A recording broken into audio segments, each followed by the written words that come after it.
Hello, good evening, and welcome to another episode of Brett's Old Time Radio Show, and welcome to my home here in the southwest of the United Kingdom. Huge thank you for joining us once again for our regular late night visit to those dusty studio archives of old time radio shows. Now then, I'm Brett. I'm your host for our nighttime podcast. Welcome to another episode. I've got Facebook, Instagram, YouTube and TikTok. They're all called Brett's Old Time Radio Show. If you'd like to give us a follow, it would be much appreciated. Now, this is important. With it being World Book Day today, if you didn't know, it is a big day. So we've got our latest book for sale on Amazon.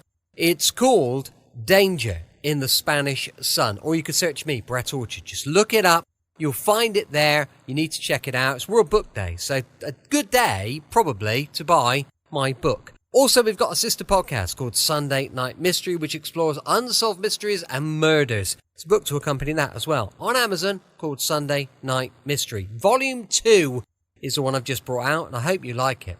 Time now for another adventure with the Secrets of Scotland Yard. This one called Jim the Penman. How do you do? We've dealt in this series with many kinds of criminal. Murderers, blackmailers, confidence men, but never, so far as I can recollect, have we considered a case of forgery. That's why we've chosen as the subject of today's program the career of one of the most notorious of British criminals. Pioneers of some new discovery in any professional art invariably gain fame. In the case of today's subject, notoriety would be a better word, for there must be few who have not at some time heard the name of Jim the Penman.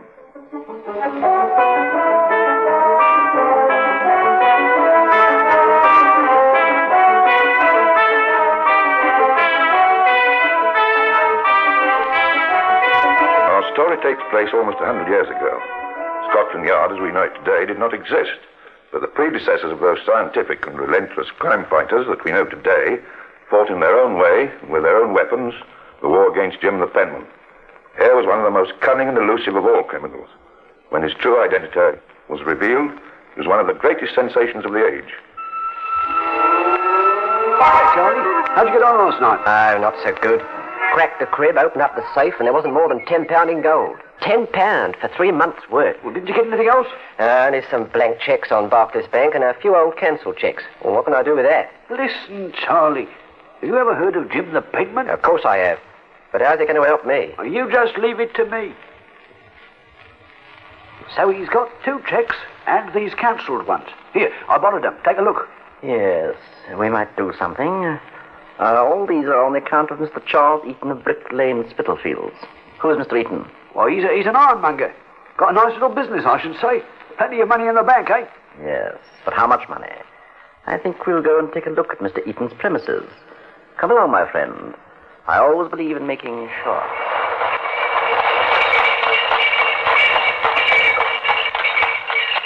There. First shop on the right. Let's take a closer look.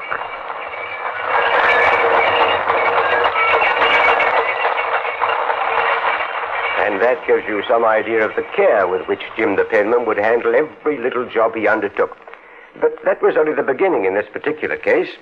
Having inspected the premises, Jim the Penman then extended a little bait. He took one of the 2 blank cheques and made it out for the small sum of £20. The other he made out for a much larger sum. And then went and cashed them. Oh, no. Master Jim was no fool. This is what he did. Now, Charlie, I want you to get a hold of somebody you can trust. Somebody who doesn't know me and who can be relied upon. All right, Jim. What do I have to tell him? Simply this. He's got to go to the bank and cash this cheque. The first cheque for £20. Do I go with him? No, you just follow him. You needn't even let him know he's being followed. Keep an eye on him. Collect the money, give him a guinea for his trouble, and come back to me. Well, suppose he doesn't get away with it. Come to me as quickly as possible. Warn me, and then disappear. You're a sharp 'un, Jim. But suppose I collect the money and then disappear. It would be rather a shame, wouldn't it? Particularly as I have the larger cheque to cash, all for myself. You're certainly a sharp 'un, Jim. A real sharp 'un. Everything went perfectly to plan. The first cheque was cashed successfully, and Charlie went back to Jim. Good work. Well, now I think we'd be safe to try the large cheque. I'll get hold of my pal again. Oh, no, you don't. This time we've got to be really careful. You mean I'll have to find somebody new? Oh, maybe I could cash it myself. Maybe you could, but you won't. I'm going to pick somebody this time. What about me? You'll follow him and see that everything goes all right. Oh, I don't see why you can't trust me. But this was typical of Jim the Penman's caution. Not only did he plant a fresh confederate to cash the large check, not only did he put Charlie to watch this man, but to make thoroughly sure, he put someone else on to watch Charlie.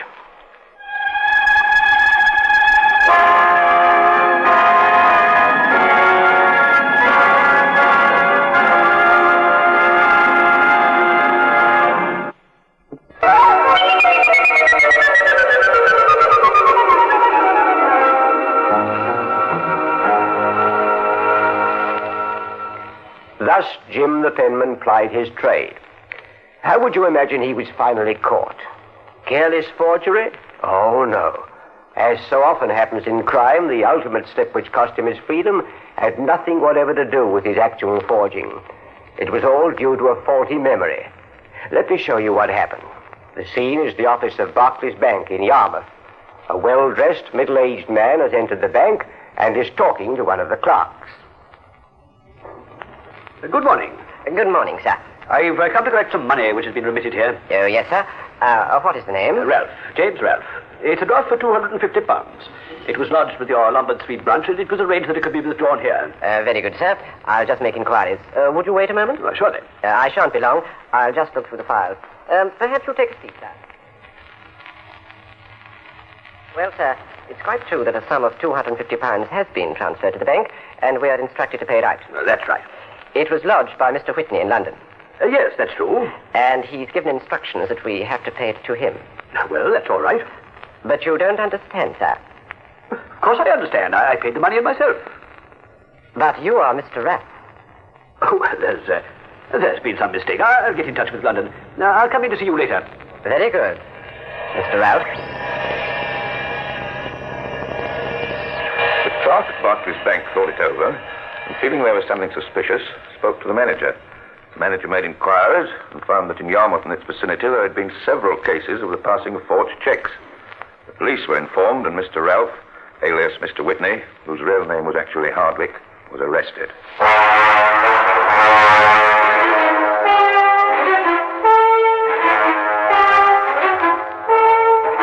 And the joke of it all was that Hardwick, call him Whitney or Ralph or what you will, had actually lodged £250 with Barclays Bank in London. Yes, it had been another of the astute ideas of Jim the Penman. The plan was that the money should be put to the credit of Hardwick in Yarmouth so as to build up an appearance of prosperity. In other words, to draw away suspicion from Hardwick. Hardwick himself, posing as Whitney, had lodged the money in London with the intention of drawing it at Yarmouth. Unfortunately, during his career in crime, Hardwick had used so many aliases that he'd forgotten the right name. Such is fate. And now the hunt was on.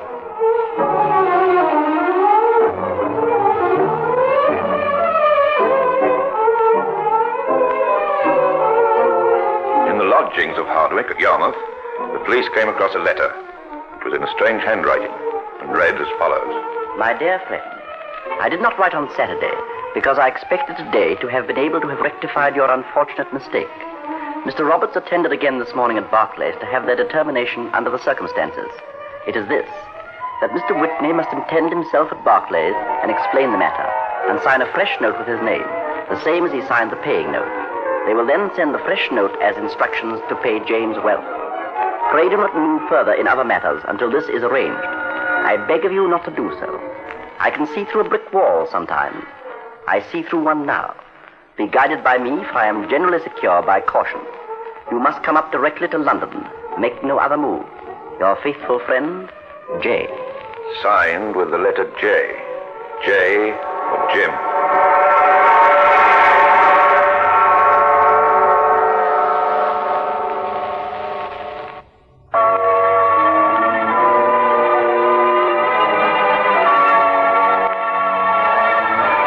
Which had been discovered by the police in Hardwick's lodgings, revealed something of the character of Jim the Penman, if he was the mysterious J.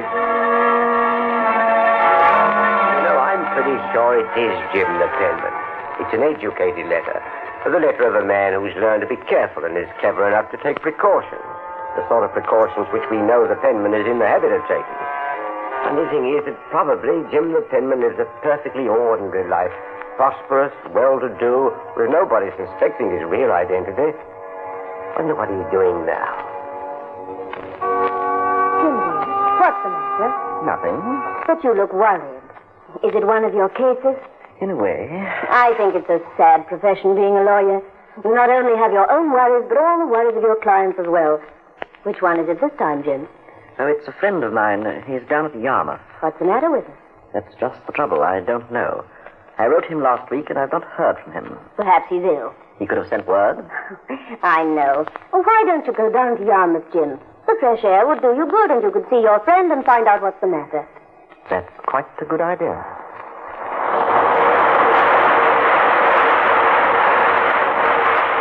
The police so far had only this one letter. No address, no contact, nothing. And Hardwick believed in the thieves' honor and refused to talk. At Yarmouth, the inspector in charge of the case had reached a dead end.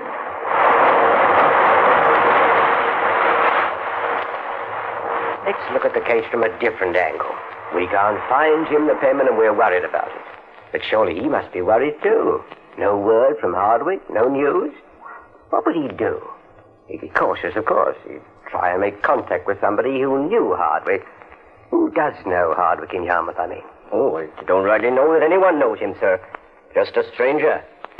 Wait a bit, though. After he was arrested, a lady come to see him at the police station. A cousin, I think it was.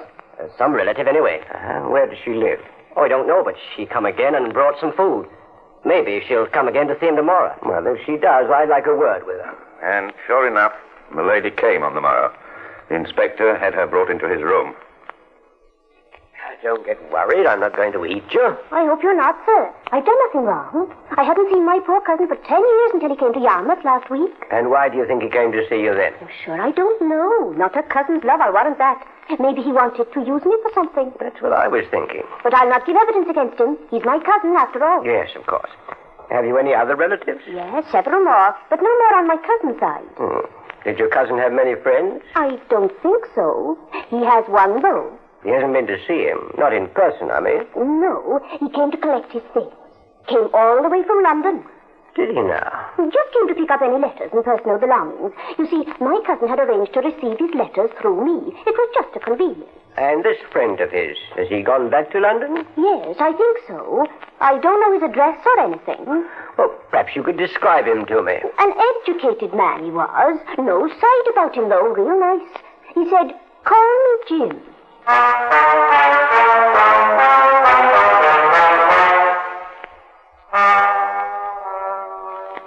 Nothing else.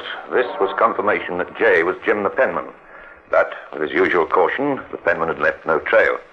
However, there was one witness who could identify him, if the police could ever lay their hands on this elusive master criminal.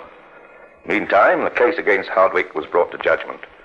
It was obvious that he was not the principal culprit for the forgeries which had taken place at Yarmouth, but there was enough evidence to convict him, and in those days, the law was harsh to such men as he.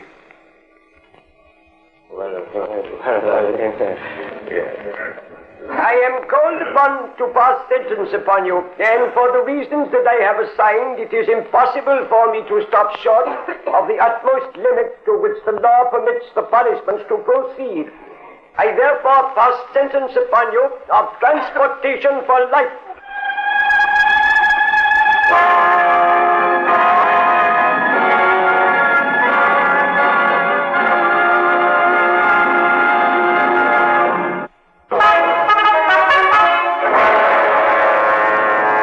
Hardwick was now in the position of serving the harshest sentence. He knew that whatever else was revealed, he could receive no sterner punishment than that, by turning King's evidence, he might conceivably receive a remission of part of his sentence. The temptation was too great. He gave way. All right, I'll tell you. It's Jim the penman you want, and I'm the man who can tell you.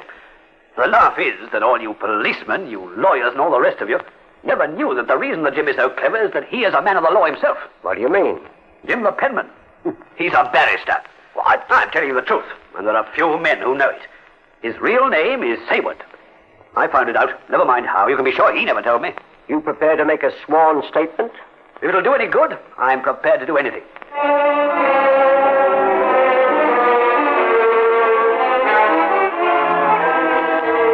James Townsend Sayward, alias Jim the Penman, was a man of good birth and education, a barrister who had enjoyed some minor successes. The police acted quickly.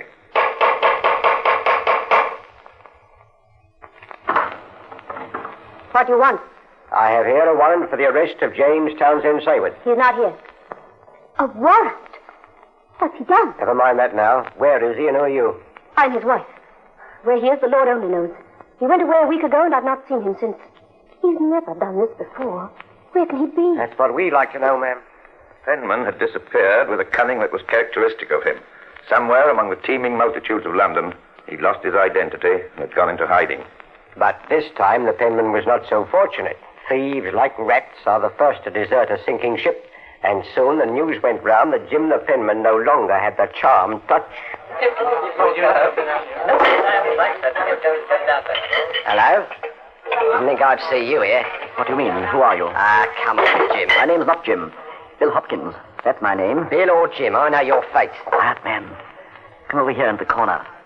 More private. You can't fool me. I've heard about Hardwick, and the police been after you. Quiet, man. Well, what is it you want? I have a check here. I want you to find a man to go and cash it. Let me see it. Here you are. It's a good one. If it's your work, I know it's good. The question is, how good? What do you mean? I'm taking no risks. The police are after you, and if I get caught with this check, they'd have me too. But we've made money together. You made money. My share was never much. This time, Mr. Penman, you're on your own. Don't forget, you're on your own.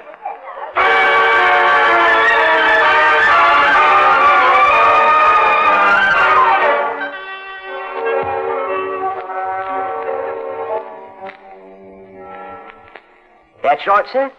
I seen him in a coffee house in John Street, just off Oxford Street. What name was he using? Hopkins. Bill Hopkins. You come along with me.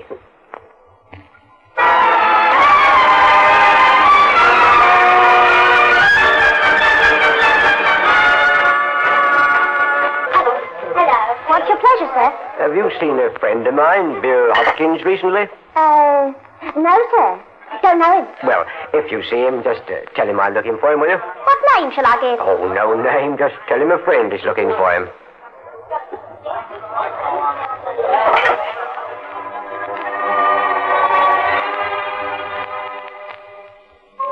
But the police were no fools. They'd even borrowed a trick from Jim the Penman. You remember how, when he was cashing a forged check, he'd always plant a man to watch over his confederate? When the inspector had walked into the public house, he knew that among the customers there was a police spy. The inspector had not been gone more than a few minutes when the barmaid was seen to go through to the back of the public house and to enter a small room. The spy gave a signal. The inspector rushed into the pub together with two other men and burst open the door. Mr. Hopkins, I've been looking for you. My name's not Hopkins. No, I don't think it is. It's Sayward. You're altogether wrong. I think we're altogether right. Do you know a man called Hardwick? Never heard of him. Hold him, men. Search him. Let go of me. Here we are, sir. 2 checks. 2 blank checks. Oh, all right. I suppose it's no use holding out any longer. I am Jim Sayward. Welcome back. I hope you enjoyed our latest adventure with Scotland Yard. And don't forget, we'll be back tomorrow with a brand new show. Dad's Army has come to an end, and we're going to stay positive, even though we're going to miss it. And I'm going to try and find you something else that I hope you'll like. So keep your fingers crossed. But for now, thanks for listening. I'll be with you 7 days a week, each and every week. And I'll see you tomorrow on Brett's Old Time Radio Show. Love you. Bye.